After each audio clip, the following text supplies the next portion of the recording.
He's a little bit unremarkable in some ways, is Isaac. He never ever in the whole of his life left the promised land. He never left Canaan. His father traveled to Egypt, so did his son. He never did. He was never given a new name by God. In the Bible, if you're given a new name, that's a sure sign of God's blessing. Abram became Abraham. Jacob became Israel. In the New Testament, Saul became Paul, and so on and so forth. Isaac was born Isaac, stayed Isaac, and died Isaac. He was never given a blessing by God in his own right. It was always, for the sake of your father Abraham, I will bless you. Well, thanks a bunch. You know. Abraham in the Bible has, I think, 13 chapters of Genesis devoted to his stories. Jacob, Isaac's son, has 12 chapters. Isaac in the middle, if you're generous, 1.5 chapters, smack in the middle, that are actually about Isaac, not about his father or his children. And in those chapters, Isaac largely repeats what his father had done in his life. He carried on doing the things that his dad did and repeated many of the same exploits. I'm not selling Isaac to you well, am I? But I think Isaac is a role model for the rest of us. The people who will never be one of the greats of the Christian faith, who will never be up there with the Billy Grahams of this world. Those of us who just keep going with our Christian life. That's not to say that Isaac's got nothing going for him. Isaac, of all the patriarchs, was a man of prayer. Isaac prayed in the field. It's recorded that he was in the field praying to God. That's the first mention in the Bible of what we might call personal prayer. Somebody just praying to God. The first mention is Isaac. His wife, Rebekah, and his mother, Sarah, both had problems conceiving. When Rebekah couldn't conceive a child, Isaac prayed to God. When Sarah couldn't conceive, there's no record of Abraham doing that. And in Genesis 26, when there was a famine in the land, and Abraham went down to Egypt to find food, the Bible just said that he decided. He just went. Isaac prayed about what he should do. Of all the patriarchs, Isaac was perhaps above all the man of prayer. But today I want to talk to you about priorities, about his journey and his priorities. He lived in a desert.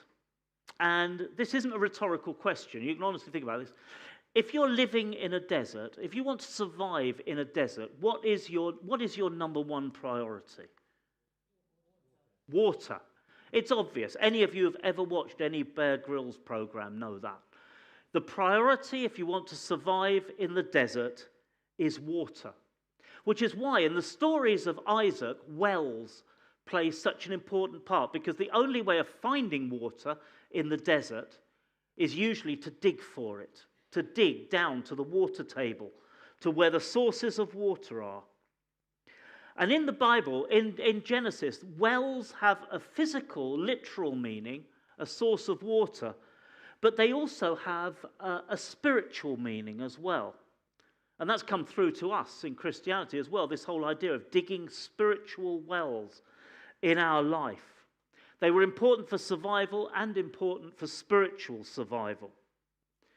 They were important in many ways. Not only did you get survivable water that you needed to survive from wells, but also you met at wells, you traded at wells, justice was dispensed at wells. In Isaiah 12, though, wells are spoken of in terms of the wells of salvation. And in Genesis, in the reading we've just had, it speaks of wells of fresh water. In Hebrew, the word for fresh is the word hayim, which literally means living water. Wells of living water are the things that Jesus spoke about when he talked about our relationship with God and salvation in us. Now, what had happened in Isaac's case? Isaac was not as powerful as his father.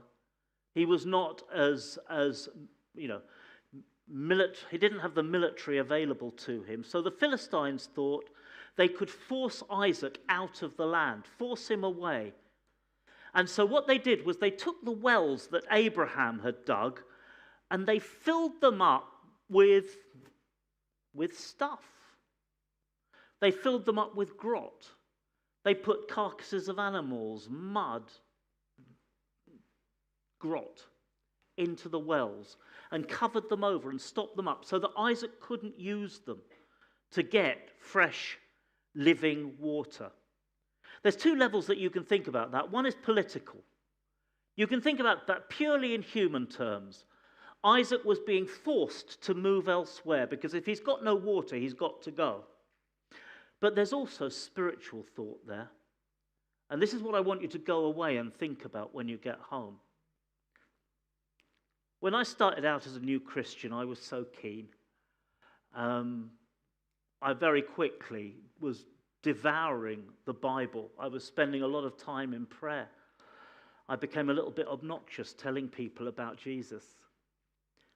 But over time, a lot of those wells that were dug early in my Christian life started to get filled up and started to get clogged up. And that can happen, I think, to any of us. After a while, the wells that we've dug in our life, wells of prayer, of Bible reading, of fellowship, of being at church on a Sunday, they can get filled up. They can get crowded out by other stuff. It can happen to us as individuals, and it can happen to us as a church as well. Other stuff that might be urgent, but may not be as important, crowds out what the church ought to be about. The first thing Isaac did was he redug the wells that his father had dug. He cleared out all the grot. He got back to drawing living water out of the deep wells. And sometimes in our Christian lives, there are seasons when we need to do that as well. Sometimes there are seasons when we just need to dig out what's got clogged up. And think about our priorities, whether other things have crowded out our relationship with God, and whether it's time to reassess what we're making our priorities. Isaac redug the wells. But then he moved on to new areas. It's not enough for us as Christians just to go back all the time, relearn the basics. There's a place for that. But Paul said to Christians once, he said, by now you should be eating solid food. I'm having to keep giving you milk because you've not grown up. Sometimes as churches and as individuals, we need to go on and not just keep redigging those same old wells, but dig new wells as well. That's what Isaac did. Every time he went to a new place, the first thing he did was he had his servants dig a well. But you know what? Things didn't terribly go well for him.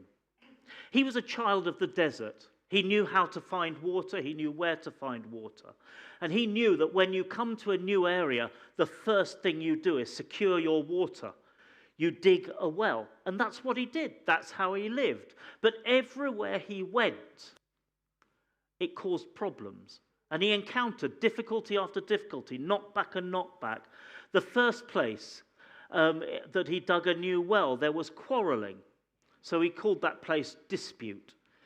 The second place, there was quarreling. So he called that, quarrel, I think. And even when he went to the third place, he's now deep in the wilderness, is Isaac. He's now deep in the wilderness. He had room for the well, but no fulfillment. He was digging new wells, but he wasn't getting any satisfaction out of them. It was all a bit superficial. And then, at the end of our reading, he comes to a new place. And you probably missed this, and if you did, I want to reread it to you. From there he went up to Beersheba. That night the Lord appeared to him and said, I am the God of your father Abraham. Don't be afraid, for I am with you. I will bless you and will increase the number of your descendants for the sake of my servant Abraham. Isaac built an altar there and called on the name of the Lord. There he pitched his tent, and there his servants dug a well. Desert Survival 101. First you get your water, then you need shelter, because the desert sun will kill you as fast as anything. Then you worry about all the other stuff in life. At Beersheba, Isaac did something that to him must have seemed totally counterintuitive. It must have seemed totally bonkers to the people who were with him. When he came to Beersheba, the first thing he did was built an altar. Before he dug a well, before he'd pitched his tent, there he dug a well. There he built an altar, first of all. And when I read that the first time, all of a sudden something came to me about priorities. Something came to me about the priorities that we make in our life. And going back to that verse, that thing that Jesus said about seeking first the kingdom of God. Because it was at Beersheba that Isaac had his most profound encounter with God, when the Lord met him there at Beersheba and said to him, the Lord appeared to him and said, I am the God of your father Abraham. Don't be afraid, for I am with you. I will bless you and will increase the number of your descendants for the sake of my servant Abraham. Okay, it's still for the sake of his father, not him. But that was the closest Isaac got to a blessing from God. And I honestly believe that the reason that he got a blessing there and not at any of the other places was because finally he'd got his priorities right. He'd put his relationship with God first and other things following on from that. And maybe there's a lesson here for you, for me, for you as Dunchurch Baptist Church, when you're looking at what you should be focusing on and where you should be going. That whatever you do, whatever good ideas come your way, with new ministry, new building, new opportunities, the basics remain. Seek first the kingdom of God. And make sure that the wells you dig first of all are spiritual wells. Whether it's redigging and rediscovering ones that have got clogged up over the years, or digging new ones. Seek first God's kingdom.